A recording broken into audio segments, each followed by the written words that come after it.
11 верных друзей и 11 любящих сынов своего отечества. Джалиловцев казнили в один день с разницей в несколько минут. Спустя 22 года здесь, у Спасской башни Казанского Кремля, появился этот монумент. Каждый год сюда приходят сотни людей, чтобы почтить память героев. Муса Джалили, Гайнан Курмаш, Абдулла Алишев, Фуат Булатов, Фуат Сальфульмулюков и Гариб Шабаев, Ахмед Симаев и Абдулла Баталов, Зинат Хасанов и Ахат Аднашев, Галинур Бухаров.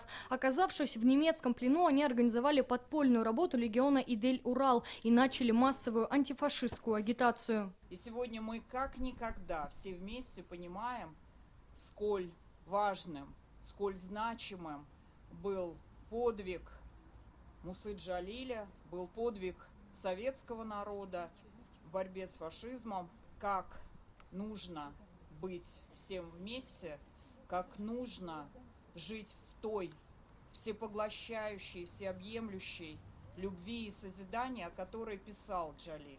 Подпольную группу раскрыли 25 августа 1944 года в 12:18 джалиловцев казнили в берлинской тюрьме Плецензее. Каждый год в это время в центре Казани начинается памятный митинг. Возлагают цветы к монументам погибших героев. Каждый год из Москвы возвращается дочь Джалиля. У нас нет могил, которым можно поклониться, но зато есть Казань, есть этот Кремль, есть эти люди, которые пришли сюда.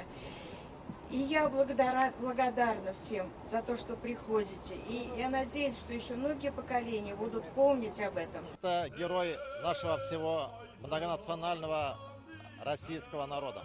И на самом деле это символ борьбы с нечистью, борьбе с фашизмом. Актуальность подвига этих героев лишь только возрастает, несмотря, казалось бы, на прошедшие 8 десятилетий.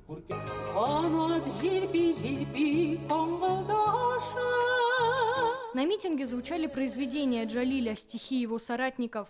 Бик сагындым танышкырларымны, урманымны, күпер башымны. Меня всегда восхищает не только вот подвиг, как подвиг солдат, плененных солдат, а вот и поэзия. Поэзии Мусы Джалиля и его соратников, там есть оптимизм, вера в будущее, вера в победу. Творчество и подвиг джалиловцев чтят по всему миру. И в Свердловской области, в городе Екатеринбурге, Серовы, в Курганской области, в городе Кургане. В рамках Всероссийского фестиваля Сабантуева в Пермском крае, в Барде открылись бюсты. Мы дали наименование школы Мусы Джалиля в Санкт-Петербурге, в Казахстане, в Кавкашетауе.